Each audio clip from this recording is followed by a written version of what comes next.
អាស៊ីខាងកើតអាស៊ីខាងកើតឬអាស៊ីបូព៌ាគឺជាតំបន់មួយនៅភាគខាងកើតនៃទ្វីបអាស៊ីដែលមានផ្ទៃកន្លះសរុប 11,83,9,074 គីឡូម៉ែត្រការ៉េមានប្រជាជនរស់នៅសរុបចំនួនប្រហែល 1,666 លាន 47,1330 នាក់គិតត្រឹមឆ្នាំ 2018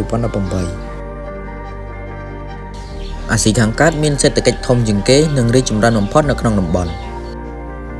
អាស៊ីខាងកើតមានព្រំប្រទល់ជាប់នឹងអាស៊ីខាងជើងនៅភាគខាងជើង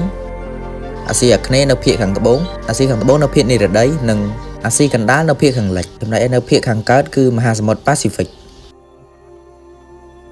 ប្រទេសនៅអាស៊ីបូព៌ាឬអាស៊ីខាងកើតមាន 5 ប្រទេសដូចជាទី 1 ប្រទេសចិន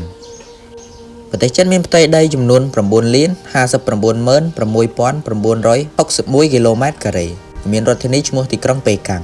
ការប៉ាន់ស្មានប្រជាជននៅក្នុងឆ្នាំ 2023 មានចំនួន 1,409 លាន 67 ម៉ឺននាក់ទី 2 ប្រទេសជប៉ុនប្រទេសនេះមានផ្ទៃដីសរុប 37,7975 គីឡូម៉ែត្រការ៉េការប៉ាន់ស្មានប្រជាជនក្នុងឆ្នាំ 2025 មានចំនួន 123 លាន 36 ម៉ឺននាក់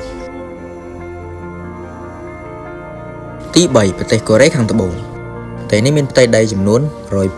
100,363 គីឡូម៉ែត្រការ៉េ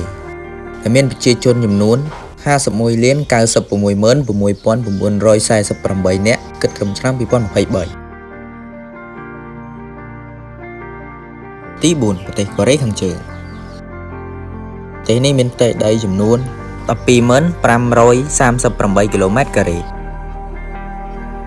និងមានប្រជាជនប្រហែល 26 លាន 29,800 នាក់គិតត្រឹមឆ្នាំ 2024 ទី 5 ប្រទេសម៉ុងហ្គូលីប្រទេសនេះមានផ្ទៃដីសរុបចំនួន 1,56,4116 គីឡូម៉ែត្រការ៉េការប៉ាន់ស្មានប្រជាជនក្នុងឆ្នាំ 2023 មានចំនួន 3,054,741 នាក់